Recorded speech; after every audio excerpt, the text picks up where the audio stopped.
My name is Rose Whitaker. I'm 41 years old. And this is the story of how I turned quiet devastation into the loudest silence my cheating husband and his lover would ever hear. I used to believe I was living the dream. After 15 years of working in the brutal trenches of the media industry, clawing my way up from junior copywriter to senior content executive, I finally landed the role of chief marketing strategist at a top media firm in Dallas.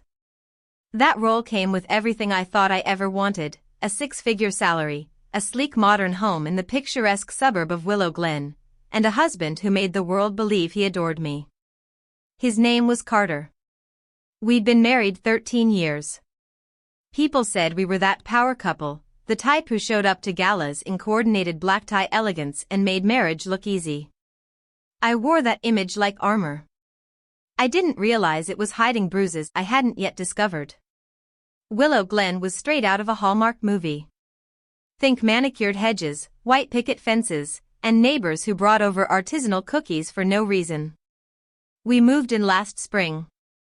Across the street were Rachel and Matt Dalton, beautiful, polished, nauseatingly perfect.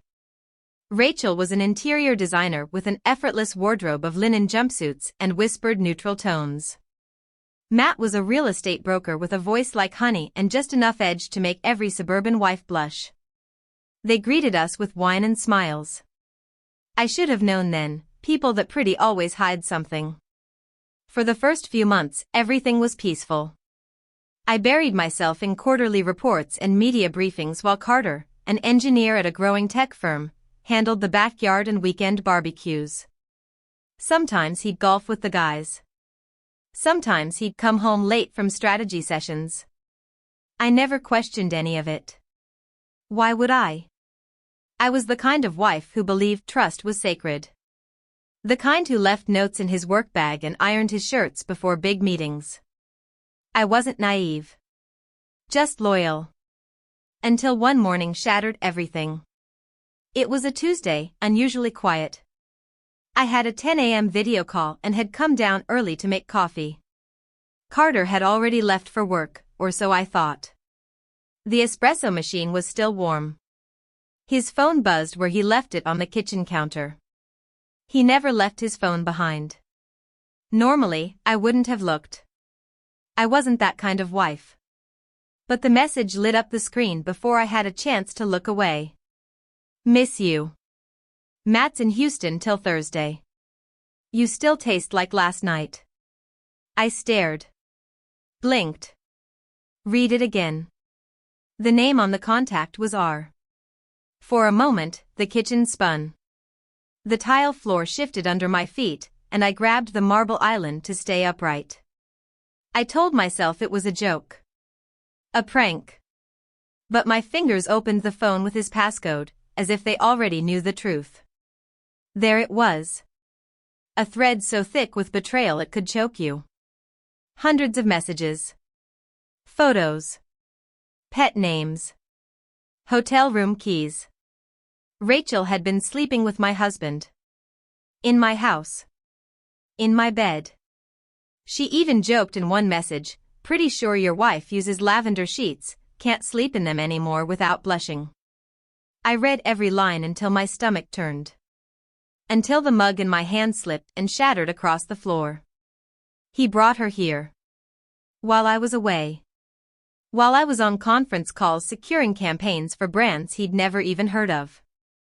I had been funding our life. Keeping us afloat while he destroyed us from within. I didn't scream. I didn't throw things. I planned. I didn't know exactly how yet. But I knew this: either of them was going to walk away untouched. Carter walked back into the house 10 minutes later. He forgot his laptop, and maybe, just maybe, he thought he still had a wife who would smile and hand it to him like nothing had changed. Instead, he found me holding his phone, the thread still open. His face fell. "You left your phone," I said calmly. "And your girlfriend left her underwear under my pillow." He froze. No words. No excuses. Just guilt. "Rose, let me explain." "No," I snapped. "Not today." Today, you listen.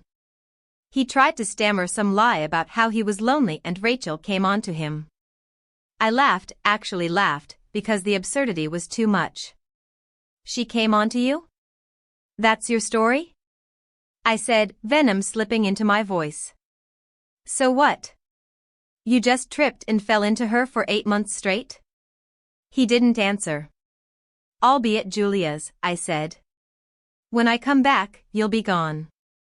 Or I'll make sure Matt finds out everything before dinner. He paled. You wouldn't. I looked him in the eye and smiled coldly. I'm not the same woman who kissed you goodbye this morning. Try me. Then I walked out. I drove straight to Julia's, my younger sister, my rock, my no BS sounding board who had always known Carter wasn't as perfect as I thought. I told her everything. She didn't interrupt once. Just listened, arms crossed, jaw clenched. When I was done, she said, we're not just ending your marriage. We're ending their performance. That night, we made a plan. A careful one. And it started with 3 suitcases. Julia was calm as she scrolled through the evidence on Carter's phone. Too calm. Her fingers paused over one of the more graphic messages, her jaw tightening. Do you know what this is? She asked, holding the phone up. I blinked, barely able to focus. What? This is a gift, she said, tossing the phone onto the coffee table like it disgusted her. They didn't just betray you. They handed you the entire playbook. You're not going to beg a rose. You're going to bury them, with grace. That word, grace. It rang like a bell in my chest. The next morning, I met with a lawyer Julia recommended, Carla Ruiz. She didn't smile. Didn't offer me a tissue. Just took one look at my printed evidence and nodded. We can file for separation and freeze joint assets immediately, she said. But something tells me you're not here just to dissolve a marriage. I looked her in the eye. I'm here to make sure they remember what they destroyed. She leaned back in her chair and said, then we'll do this clean. Strategic. Controlled. Carter, of course, didn't leave right away. He cried. He begged. He even offered to come clean to Matt himself, as if that would undo what he did in my home. I stopped sleeping in our bedroom. I moved into the guest room with the door locked. I ate dinner alone. He'd knock sometimes, whispering my name like I was the one who owed him something. By Friday morning, he was gone. But Rachel? Rachel still lived across the street with her clueless husband, Matt. A man who waved at me every morning as he backed his Range Rover out of their driveway. A man who trusted the woman in his bed. And that, more than anything, was what made me furious. I wasn't going to tell Matt in some dramatic blow-up. I wanted Rachel to open her door and see every secret she thought she'd hidden delivered to her in the most elegant packaging possible. I chose 3 black Samsonite suitcases from Carter's collection. Each one immaculate, each one symbolic. Julia helped me pack them like we were building a museum exhibit. The first held Carter's suits, the ones he wore when Rachel posted selfies in restaurants she claimed to have visited with her clients. I folded his favorite navy wool blazer with precision, slipping in the cologne bottle she once complimented in a message. The second suitcase held mementos, framed photos from our 10th anniversary trip to Banff, the watch his mother gave him, and a love letter I found in his drawer, still addressed to me. The third suitcase was my masterpiece. A small envelope of printouts. Screenshots. Time-stamped messages. Her wearing his shirt in my kitchen. Her calling him baby while asking what time I'd be home. Her saying, she's too focused on work. That's why she'll never notice. And then, like a final nail in the coffin, I placed something delicate right on top. The lingerie. Yes, the exact set I found under my pillow 3 days ago. Black lace. Not mine. She must have been in such a rush to get dressed, she forgot it. Or maybe she didn't care. Now it would be the first thing she saw. Saturday morning, Julia and I waited until Matt left for his weekend golf trip. He was punctual, 7:45 a.m. sharp. We watched from my upstairs window. Rachel was alone. At exactly 8:15, I texted her. "Returning something of yours. Be home." I didn't wait for a reply. We loaded the suitcases into the trunk and drove the 30 feet across the street. No words. No drama. Just two women in tailored coats, moving with the calm precision of people who had stopped giving second chances. Julia knocked. Rachel answered in a silk robe and messy bun. For someone who'd dismantled 2 marriages, she sure looked shocked to see us. "Rose," she stammered. "Is something wrong?" I smiled. A soft, sharp smile. "No. Just thought you might want these back." I wheeled the first suitcase up and set it gently at her feet. She blinked. "I don't." "What is?" The second suitcase followed. "This one's sentimental," I said. "He wore that watch the night you slept here. Remember? The night my pillow still smelled like your perfume?" Her breath hitched. Then I held up the third suitcase and whispered, "And this? This is every lie you ever thought was safe." She reached for the handle, but I didn't let go. "Don't open it now," I said. "Open it when Matt comes home. You owe him that much, don't you think?" Rachel's face turned pale. "You can't just." "Oh, I can," I cut in. And I just did. Then I walked away. Julia followed. But just before we reached the sidewalk, a familiar voice called out behind us. "Rose?" "Matt." He was early. His gym bag was slung over his shoulder, car keys dangling in his hand. His brows were furrowed in confusion. "What's going on?" I paused. This wasn't part of the plan. Rachel turned to him, frantic. "Matt, I was going to tell you." I looked at Matt. At the man who smiled at me every morning, completely unaware that the woman beside him had dragged both our homes through the filth. "You should go inside," I said gently. "Those suitcases aren't mine." "But the betrayal inside them? That belongs to both of us." His eyes darted between us. Then he saw the envelope peeking out from the unzipped top of the third suitcase. He walked over and pulled it out. Rachel lunged. "Don't." But it was too late. He flipped through the papers. The texts. The timestamps. The photos. The lingerie, now clutched in her trembling hands like some pathetic flag of surrender. I didn't stay for what came next. But I heard it. The beginning of her undoing. Matt's voice, shocked, betrayed, broken. Rachel begging. Crying. Trying to lie her way out of the truth written in her own words. Julia and I reached the car, got in, and sat in silence. For a long time, I said nothing. Then, as the sun began to rise over Willow Glen's pristine rooftops, I exhaled. And smiled. For the first time in weeks, I could breathe. I didn't look back, not once, as we drove away from the Carter's house. I didn't need to. I knew what we left behind, the wreckage of secrets that had been scrubbed clean for too long. Let Rachel explain her way out of that one. Let Matt decide if betrayal deserved redemption. As for Carter, I hadn't heard from him all morning. But I knew that silence wouldn't last. It never did with men like him. Guilt makes cowards restless. Sure enough, just after noon, I got the first message. "Carter, Rose. We need to talk. Please." I didn't mean for any of this to happen. I made a mistake. One mistake. One mistake. 8 months of lies, one lace thong under my pillow, and now it was suddenly just one mistake. I didn't reply. By 3 p.m., he had sent another 5 messages and 2 voicemails. I didn't listen to the second one. The first was already full of crocodile tears. I had spent the entire morning with Julia. We walked through the Dallas Arboretum like two women out for a lazy Saturday. She kept asking me, "You okay?" And for the first time in weeks, I could say, yes. I think I actually am. I wasn't healed.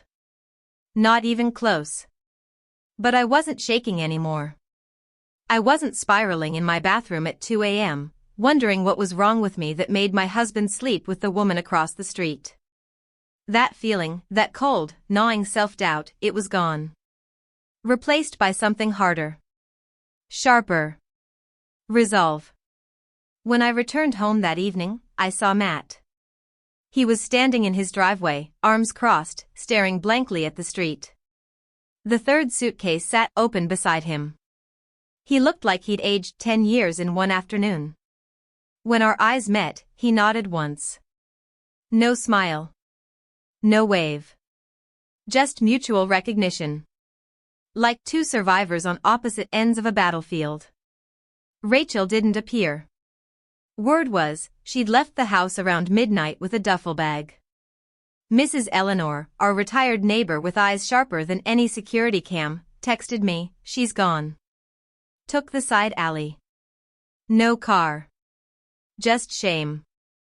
Carter, though, was still lingering. Still trying to call. Still texting things like, "I messed up. But we were happy once. Doesn't that count for something? You're my wife, Rose.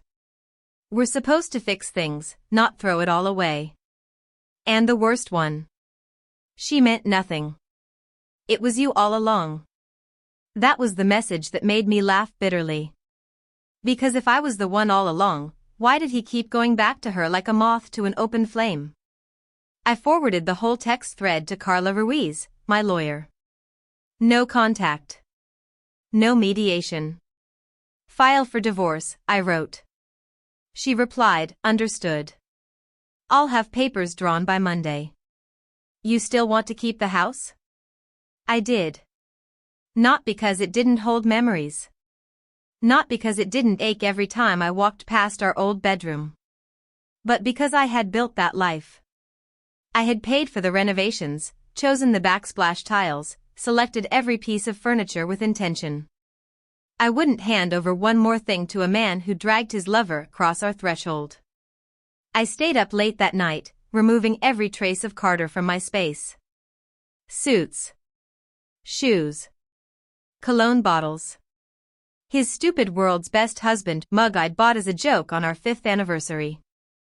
All of it into boxes.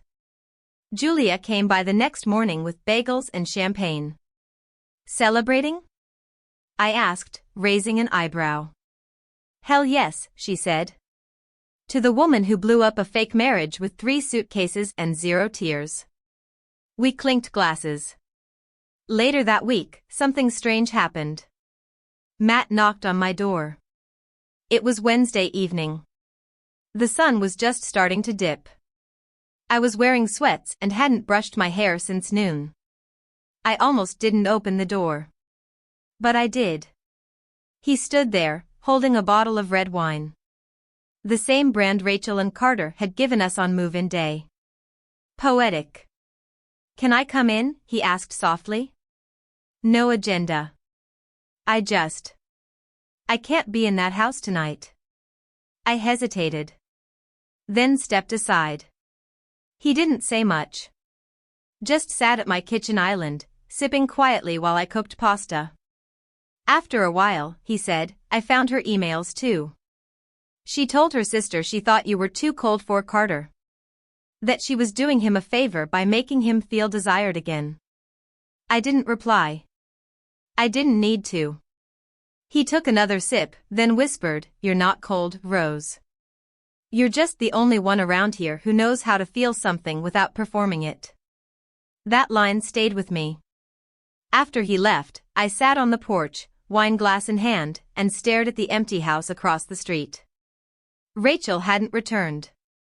Carter had finally stopped texting. My phone was silent.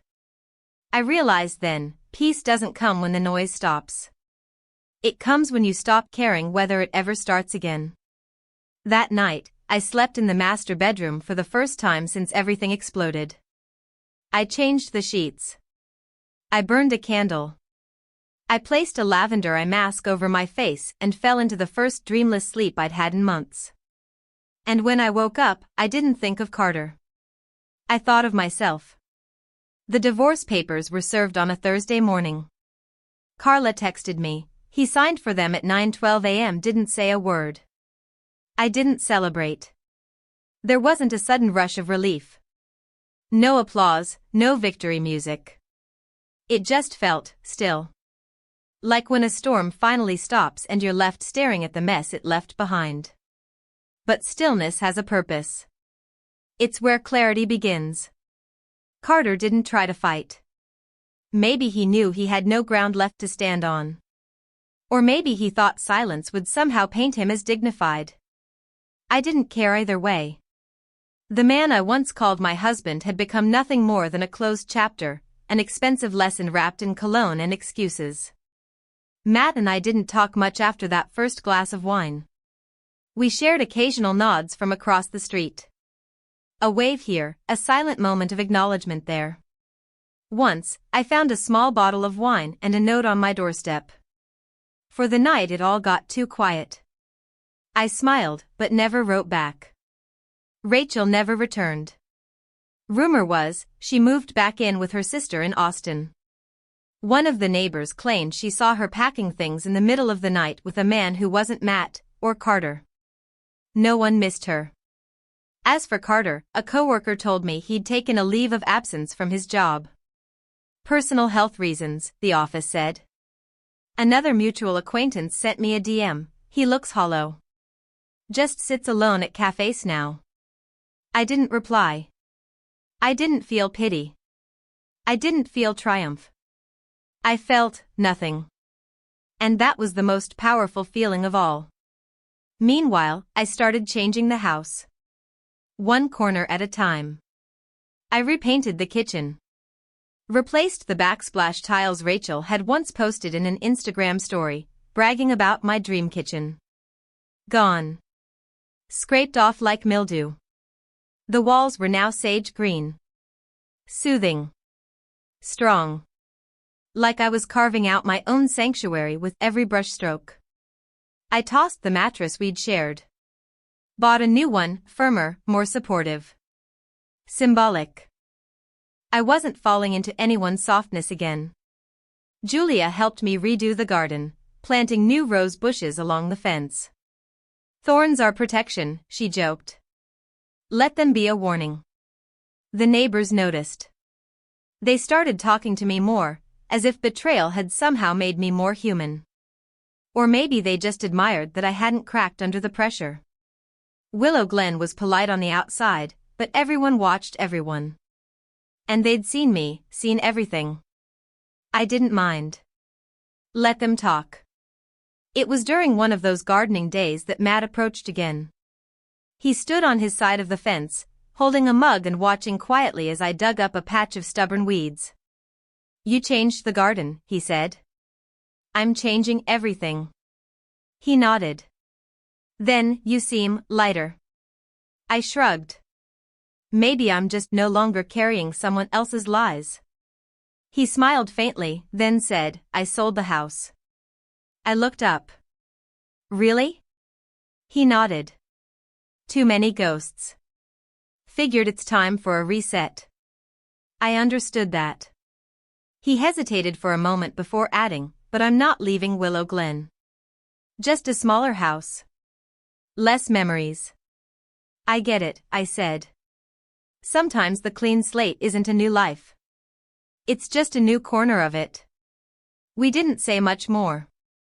But after that, I started seeing him more often, walking his dog, reading on a bench, fixing up his new porch. One Sunday afternoon, Julia and I were having iced tea on the balcony when she asked, You two, ever talk about what comes next? I shook my head. We don't define anything. But do you want to? I paused. Took a long sip. I think what I want is finally quiet. Not absence is peace. Julia smiled. You're allowed to want more than just survival. I know, I said. But for now, survival feels like power. And it did. Because each day that I didn't cry, each night I didn't check my phone for messages that would never come, each time I breathed without pain, it was proof. I was healing. One night, I received an email from Carter. It was long. Rambling. A mix of apologies and justifications. He said therapy had made him realize how empty he had become.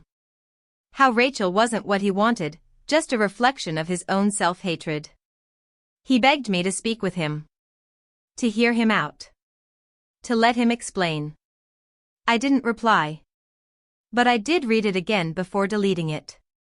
Because I wanted to remember exactly who he was. Not to cling to the pain, but to remind myself that I hadn't overreacted. I hadn't been cruel. I hadn't been too cold. I had simply chosen myself. 2 weeks later, I hosted Julia and a few friends for dinner. The house felt different now, lighter, warmer. Like it finally belonged to someone who wanted to live in it, not just perform inside of it. After everyone left, I sat on the porch alone, glass of wine in hand, legs curled under me, and looked out at the stars. The sky felt bigger now. My world had shrunk when Carter betrayed me.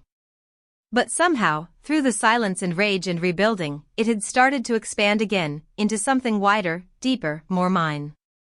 I was no longer his wife. I was just Rose. And for the first time in years, that was enough. 3 months had passed since the suitcases landed on Rachel's doorstep. 3 months since Carter's last voicemail. 3 months of rebuilding not just my house, but myself. The silence had turned from heavy to sacred.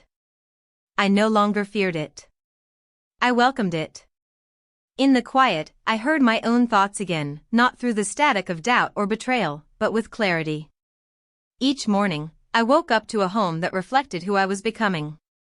The new hardwood floors didn't creak with old memories. The kitchen, now lined with copper fixtures and pale ceramic tiles, didn't remind me of Rachel's smirking Instagram captions. Even the bed, king-sized and dressed in linen sheets, felt like a small act of resistance. I slept diagonally. Because I could. I was standing in the backyard one Sunday afternoon, pruning the roses Julia had helped me plant, when I saw Matt again. He was walking his dog, but this time, he stopped right at my gate. "Looks like your roses are outliving all our mistakes," he said. I smiled. Roses grow better when you rip out everything dead around them. He nodded. You have a talent for metaphor. You have a talent for survival, I replied, not thinking before the words left my mouth. He was quiet for a second. Then said, "Would you want to get coffee sometime?" No expectations. Just two people who walked through fire and made it out. I hesitated, not because I didn't want to, but because I had learned not to say yes to anything without asking myself why. After a pause, I said, "Not coffee. Too many people. Too much noise. I like quiet now." He smiled. Then what? There's a little hiking trail up in Cedar Ridge, I said. Go early enough and all you hear is wind and your own footsteps. He nodded.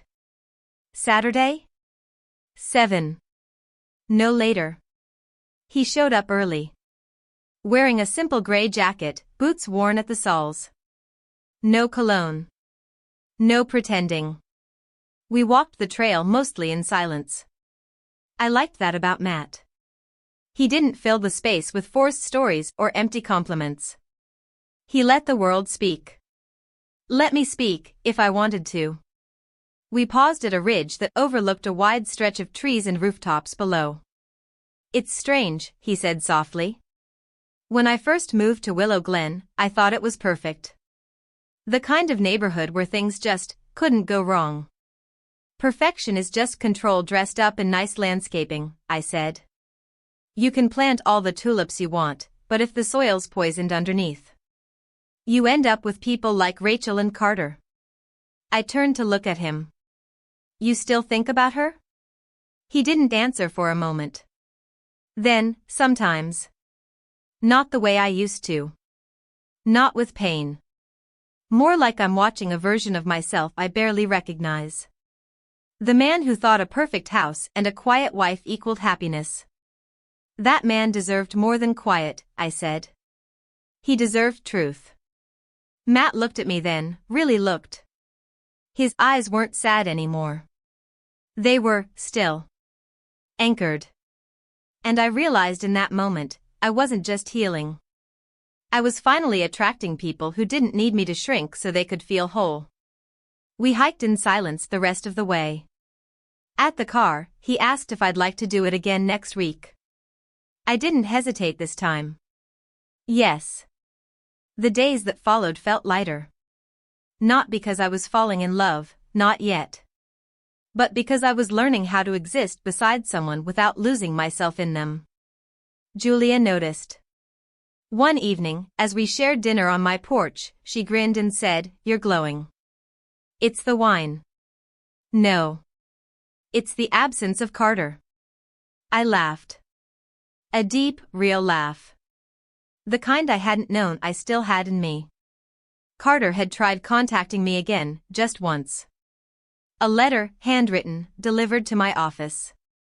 No return address. It sat on my desk unopened for 4 days. Then, on the 5th, I tossed it, unread, into the shredder. Julia raised an eyebrow when I told her. Not even a peek? No. That letter's for the version of me that needed closure. I'm not her anymore. Damn, she whispered. That's cold. No, I said, sipping my tea. That's clean. A few weeks later, Matt invited me to a small local art show, his sister's, actually. It wasn't fancy.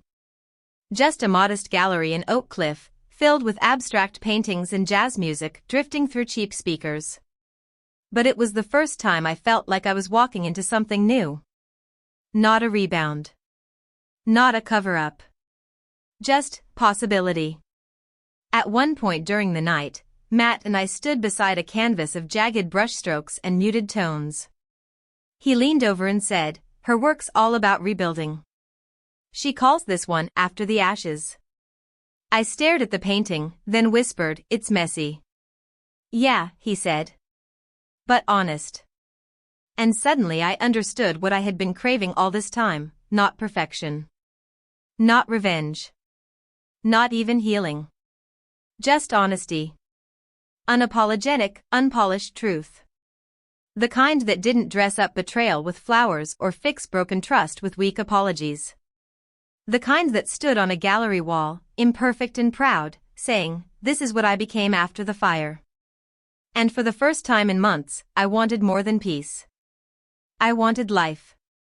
Spring came early to Willow Glen that year. The trees bloomed with lazy pinks and soft whites, and for the first time in a long while, I felt the season shift inside me, too. I wasn't waiting for something to happen anymore. I wasn't checking the street for Rachel or bracing for a surprise email from Carter. I was, simply, living. My mornings began with tea on the porch, not tension. I no longer dressed to impress anyone but myself.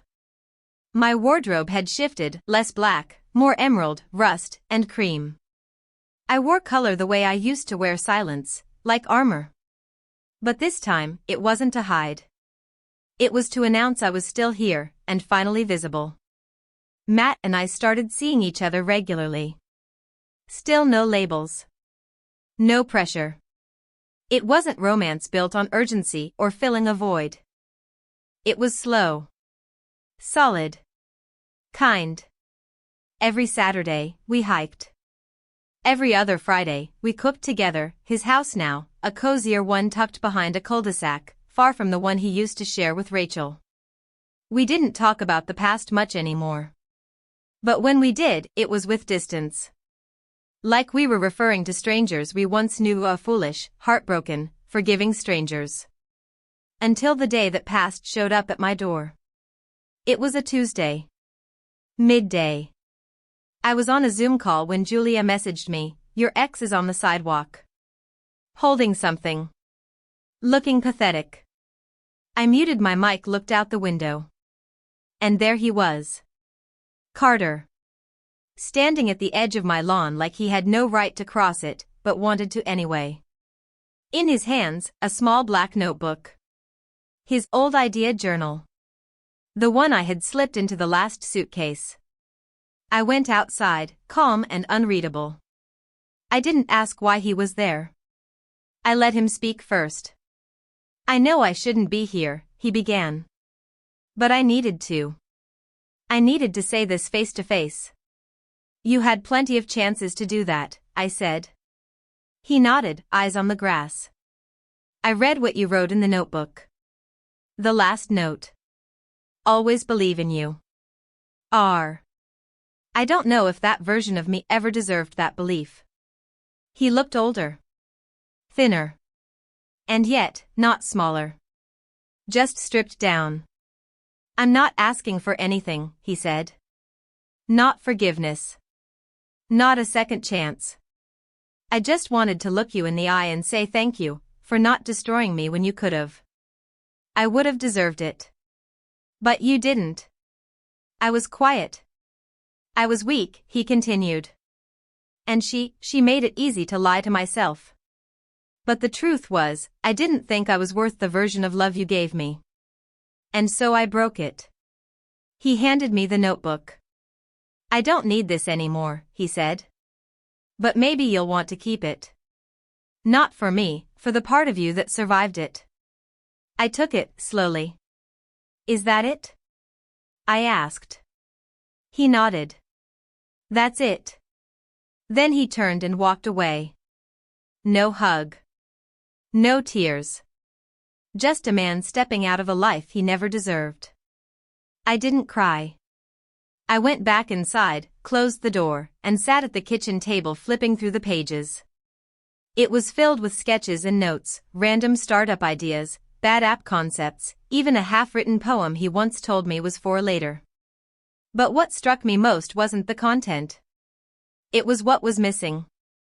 None of the ideas were about us. None reflected the life we had built, or the future he'd destroyed. He had spent our marriage imagining escapes. And I had spent mine trying to build a home. Later that night, I told Matt about the visit. He didn't flinch. Do you regret how it ended? He asked gently. I shook my head. No. I regret how long I waited to end it. He reached across the table and took my hand. There's something you should know, he said. Rachel emailed me last week. My chest tensed. What did she want? She said she was sorry. That she's changed. That she wants to talk. And what did you say? I didn't reply, he said. Some things are better left unanswered. We sat in silence for a while. The kind that didn't sting. Then Matt said something I hadn't expected. I'm going to Michigan next month. To sign the final sale of our old property. I'll be gone a week. But I'd like you to come with me. Not for any big reason. Just so we can get out of here for a few days. Breathe new air. A few months ago, I would have said no. Now? Only if you promise not to bring country music, I said, smirking. He laughed. Deal. That night, as I got ready for bed, I looked at myself in the mirror. I no longer saw the woman who had been cheated on. I saw the woman who faced it, stood tall in the middle of a neighborhood scandal, and walked away clean. I saw a woman who didn't use revenge to scream, but to cut the silence so deep it echoed louder than any affair ever could. I wasn't bitter. I wasn't broken. I was rebuilding. But this time, for me, Michigan was colder than I expected. The wind had a bite, and the skies hovered in that pale gray that always made you feel like the world was whispering instead of shouting. But I liked it. It was a quiet place.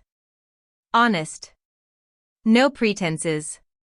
Matt and I didn't talk much on the drive up. We didn't need to. The silence between us wasn't like the kind I used to endure with Carter. It wasn't stiff or loaded with unspoken disappointments. It was companionable. Like two people who knew pain without having to compare scars. We arrived at a small lakeside rental, a cozy wooden cabin with creaky floorboards and an old stone fireplace. The kind of place where cell service was weak, and the air smelled like pine and stillness. The first night, we cooked together. He chopped vegetables. I stirred the sauce. There was jazz playing softly from his laptop speaker, and for the first time since everything fell apart, I felt something surprising. Hope. Not the desperate kind, the kind that clings to apologies and second chances. But the quiet kind. The kind that plants itself in your ribs when you realize you didn't just survive something, you became someone new because of it. We stayed in Michigan for 5 days. Hiked, read, barely spoke about the past. Until the final morning. We were sitting by the lake, coffee in hand, wrapped in flannel blankets, watching the still water shimmer. Matt turned to me and asked, "What would you tell the version of you from a year ago?" I thought about that. About the woman who woke up early to make coffee for a man who was lying about where he spent the night. The woman who folded sheets that still smelled like another woman's perfume. The woman who thought silence was the same as strength. I'd tell her to stop apologizing for being tired, I said. To stop trying to fix what's already broken. And to never, ever let love make her smaller. Matt nodded. Then he said, "I think she'd be proud of who you are now." We didn't kiss. We didn't say something cinematic. We just sat there, watching the water, like two people who finally understood that healing doesn't always come with fireworks. Sometimes, it's just knowing you're not haunted anymore. When we got back to Dallas, spring had fully arrived. The trees lining Willow Glen swayed gently in the breeze, like they had no memory of the drama that had unfolded beneath them. I stood in my driveway for a long moment, looking at my house. My house. Not the one Carter and I built. The one I reclaimed. Inside, I brewed tea. Lavender. I lit a candle. Pulled open the windows. Let the air fill the rooms like a fresh beginning. And then, I did something I hadn't done since the day I found Rachel's lingerie under my pillow. I wrote a letter. But not to Carter. Not to Rachel. Not even to Matt. To myself. Dear Rose. You did it. You survived the wreckage. You didn't just clean it up, you turned it into art. You could have screamed. You could have burned it all down. But instead, you stood calmly and let the truth speak for itself. You didn't destroy anyone. You just returned what didn't belong to you. You gave betrayal a deadline. You gave yourself a beginning. You are not what was done to you. You are what you chose to become after it. And that's everything. Rose. I folded the letter, tucked it into the same drawer that once held Carter's ring box, and smiled. Because this time, what I kept wasn't a symbol of someone else's promise. It was mine. A week later, I hosted a small dinner at my house. Julia brought wine. Matt brought dessert. A few colleagues from work came too, women who'd heard the story in whispers but never dared ask me about it directly. As I poured drinks, one of them asked, "How did you stay so calm? How did you not blow up the whole neighborhood when you found out?" I paused, then said, "Because the people who betray you already expect you to fall apart. When you don't, that's the part they never recover from." The table went quiet. And then Julia, ever the firecracker, raised her glass. To Rose. The woman who took back her house, her dignity, and her damn peace. Everyone clinked glasses. The room felt full. Not just of people, but of power. Mine. Now, when I walk through Willow Glen, I don't flinch at whispers. I don't shrink under stares. I walk like someone who no longer carries anyone else's shame. Carter never moved back into the neighborhood. Word is, He sold his share of the house in a quiet settlement and now lives alone on the outskirts of the city. His LinkedIn says consulting. Julia says spiraling. Rachel vanished. No social media. No design business. No reappearances. Her silence is louder than any apology she could have offered. And Matt? Matt is still around. Still no label. Still no need. He joins me for Sunday morning coffee. Sometimes we hike. Sometimes we don't say a word for hours. It's enough. Because love isn't loud. It's steady. And this time, I'm not holding my breath, waiting for the ground to shift. Because I know who I am now. I'm the woman who packed her husband's lies into 3 black suitcases, rolled them across the street, and never looked back. I'm Rose. And that name now means something new. Sometimes, the best revenge isn't rage. It's rebuilding. Quietly. Completely. And when the world finally sees the strength they underestimated, that's when the echo truly begins. What would you have done if you were Rose?